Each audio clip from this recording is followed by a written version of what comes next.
پہلا سوال آج میں آپ سے پوچھنا چاہتا ہوں کہ جو روزوں کی عبادت ہے، آپ نے فرمایا تھا، قرآن مجید میں بھی صراحت ہے کہ پہلے بھی قومیں، مسلمان قومیں جن کو اللہ تعالیٰ نے دین دیا تھا، روزہ رکھتی چلی آئی ہیں۔ رسالت مآب صلی اللہ علیہ وسلم کو جب یہ حکم دیا گیا، کب دیا گیا، کیسے دیا گیا، کہاں دیا گیا، کب اس کی ابتدا ہوئی؟ یہ بات تو ہر شخص کو معلوم ہے کہ روزے کی عبادت ایک قدیم ترین عبادت ہے۔ دنیا کے جتنے بھی مذہبی تصورات ہیں ان میں جس طرح سے پرستش کے لیے بعض آداب یا مراسم مقرر کیے گئے ہیں، اسی طرح روزہ بھی ایک عبادت رہی ہے۔ دین ابراہیمی کی روایت میں ہم قریش کے ہاں بھی روزوں کا ذکر دیکھتے ہیں۔ عاشوراء کے روزے کی بحث میں بہت سی روایتیں خود ان لوگوں نے نقل کر دی ہیں جو عرب کی قدیم تاریخ پر کام کرتے رہے ہیں۔ بنی اسرائیل کے ہاں بھی اگر آپ بائبل کے مجموعہ صحائف میں دیکھیں تو جگہ جگہ روزوں کا ذکر ہوا ہے۔ پھر روزوں کی بعض اقسام بھی زیر بحث آئی ہیں، یعنی خاموشی کا روزہ رکھ لینا، کوئی بات نہ کرنا، ان کے آداب حدود سے متعلق بھی بہت سی چیزیں بائبل کی آیات میں، بائبل کے مباحث میں، بائبل کی تاریخ میں ہم کو ملتی ہیں۔ یہ تو روزے کا معاملہ ہوا۔ روزوں کے بارے میں یہ بات کہ کوئی ایک ماہ یا ایک وقت اس کے لیے مخصوص کیا جائے، بنی اسرائیل کے ہاں تو یہ چیز موجود ہے، اور بنی اسرائیلی نہیں بلکہ خود مسیحیوں کے ہاں بھی اس کی روایت رہی ہے، لیکن قریش کے ہاں اس طرح کی کوئی روایت تو صراحت کے ساتھ نہیں ملتی، یعنی رسالت مآب صلی اللہ علیہ وسلم سے پہلے۔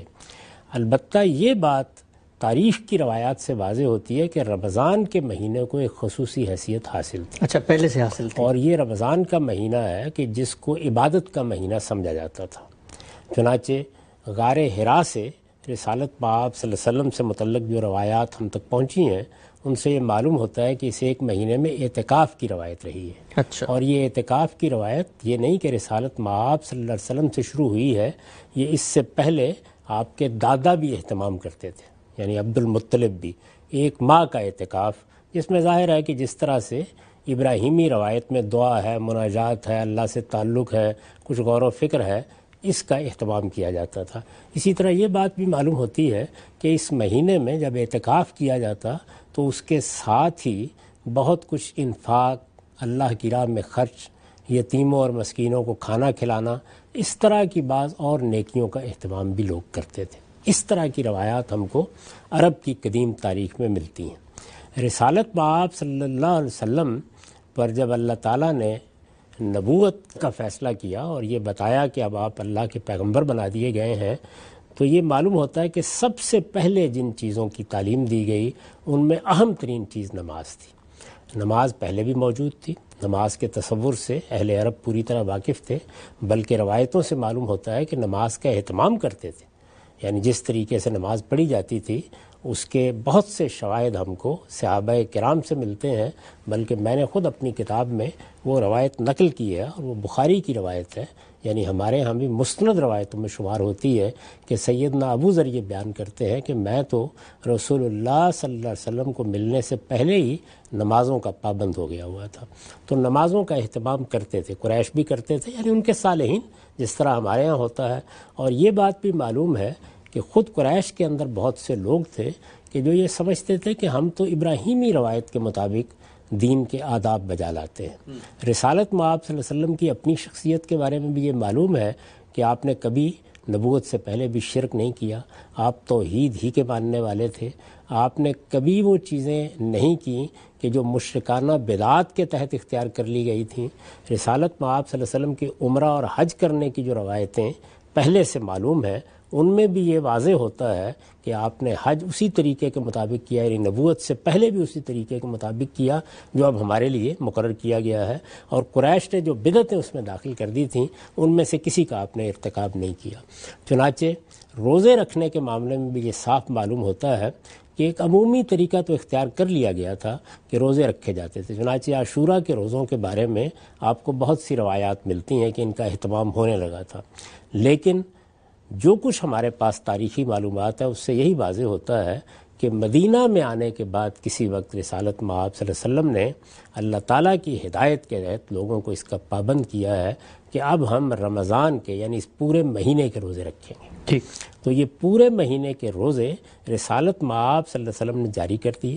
یہ متعین طور پر جاری کیے گئے۔ اس کے لیے رمضان ہی کا مہینہ مقرر کیا گیا۔ ان کی ابتدا قرآن مجید کے کسی حکم سے نہیں ہوئی۔ اچھا، قرآن مجید میں جو سورہ بقرہ میں حکم بیان ہوا ہے وہ اصل میں اس فیصلے کی حکایت ہے، یعنی فیصلہ ہو چکا، رسالت مآب صلی اللہ علیہ وسلم کی ہدایت کے مطابق لوگ روزے رکھنے لگ گئے، اس کے لیے رمضان کا مہینہ مقرر کر دیا گیا۔ ان میں سے کوئی چیز بھی ابتداً قرآن میں نہیں آئی۔ اب قرآن مجید نے بعض سوالات کے جواب دیتے ہوئے اور اسی طرح بعض رخصتوں کو بیان کرتے ہوئے اس کا ذکر کیا ہے۔ چنانچہ دیکھیے کہ یہ بات خود قرآن مجید کے الفاظ سے واضح ہو جاتی ہے۔ ابتدا یہاں سے کی ہے کہ یا ایھا الذین آمنوا کتب علیکم الصیام کما کتب علی الذین من قبلکم لعلکم تتقون،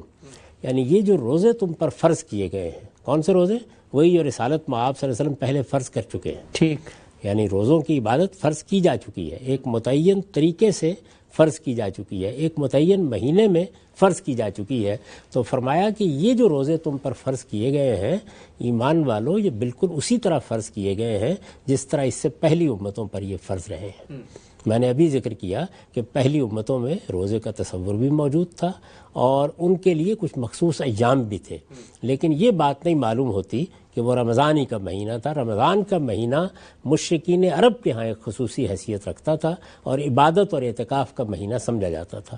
قرآن مجید نے یہ بتایا کہ جس طریقے سے پہلی امتوں پر یہ فرض عائد کیا گیا تھا اسی طرح تم پر عائد کیا گیا، پھر اس کا مقصد بیان کیا کہ لعلکم تتقون، یعنی تم اللہ تعالیٰ کی اطاعت کی مشق کرو گے تو اس کے نتیجے میں تمہارے اندر تقویٰ پیدا ہوگا، تم اپنی خواہشات، اپنے رغبات کو ڈسپلن کرنا سیکھو گے اور تمہیں معلوم ہوگا کہ اللہ تعالیٰ کے ساتھ تعلق کا ایک ناگزیر تقاضا یہ ہے کہ بندہ اس سے ڈرنے والا بن کر رہے، اس کے حضور میں پیشی کے احساس کے ساتھ جیے اور اس کے حکم کی پیروی کرے۔ تو یہ بنیادی بات جب واضح کر دی گئی تو اس کے بعد یہ کہا ہے کہ یہ گنتی کے چند دن ہیں۔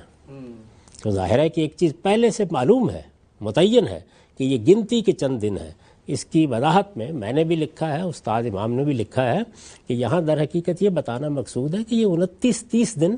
کوئی بہت بڑی مدت نہیں ہے۔ اچھا، اگر تم اس کے مقصد پر نگاہ رکھو اور یہ چیز ملحوظ رکھو کہ تمہیں اس سے حاصل کیا ہونے والا ہے تو یہ گنتی کے چند دن ہیں، یعنی 29-30 دن کوئی ایسی بڑی مدت نہیں ہے۔ اللہ تعالیٰ اپنی شریعت میں یہ چیز ملحوظ رکھتے ہیں کہ لا یکلف اللہ نفسا الا وسعہا، ٹھیک، لوگوں پر اتنی ذمہ داری ڈالی جائے جس کا وہ تحمل کر سکتے ہیں۔ تو اس میں یہ بتایا ہے کہ یہ ذمہ داری اگر ہم نے ڈالی ہے اور کم و بیش کوئی 720 گھنٹے کی ایک تربیت گاہ سی منعقد کر دی ہے تو یہ کوئی بھاری ذمہ داری نہیں ہے۔ چنانچہ اب آگے دیکھیے کیا فرمایا، آگے یہ فرمایا کہ تم میں سے اگر کوئی مریض یا مسافر ہو تو وہ روزہ چھوڑ سکتا ہے، یعنی مرض کی وجہ سے بھی اور سفر میں جو افراتفری آپاداپی ہوتی ہے اس کی وجہ سے بھی روزہ چھوڑ سکتا ہے۔ یہ ظاہر ہے کہ دو نمایاں چیزیں ہیں، قرآن کا جو عام طریقہ ہے وہ بیان کر دی ہیں۔ مطلب یہ ہے کہ اگر کوئی عذر پیش آ گیا ہے، کوئی غیر معمولی مشقت پیش آ گئی ہے تو روزہ چھوڑ سکتے ہو، لیکن روزہ چھوڑنے کے بعد پھر آگے کیا فرمایا ہے، فعدۃ من ایام اخر، دوسرے دنوں میں تم یہ تعداد پوری کرو گے۔ تو یہ اسی وقت کہا جا سکتا تھا جب اس کے دن بالکل متعین ہو۔ جی، بہت اہم نقطہ۔ قرآن مجید نے یہ بیان تو نہیں کیا یہاں وہ کون سے دن ہیں، لیکن میں یہ عرض کر رہا ہوں کہ یہ اسلوب بیان ہی بتا رہا ہے کہ یہ در حقیقت رسالت مآب صلی اللہ علیہ وسلم کی طرف سے مقرر ہو چکے ہیں، مسلمان ان کا اہتمام کر رہے ہیں، لوگوں نے روزے رکھنے شروع کر دیے ہیں۔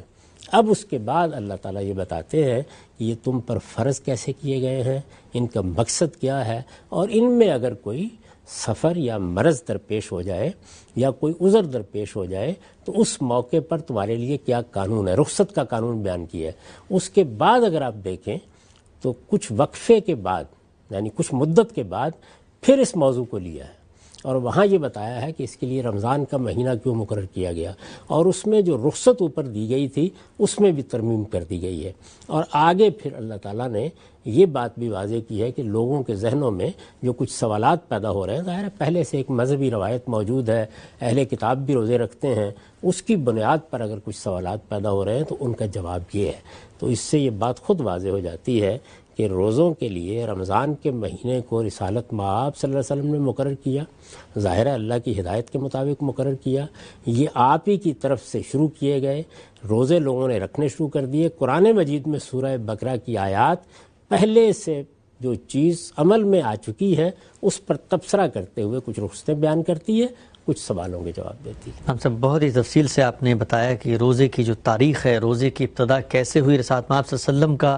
عمل ہے، آپ کا انیشیٹو ہے، اس سے ابتدا ہو گئی ہے اور قرآن مجید پھر اس کو حکایت کرتا ہے۔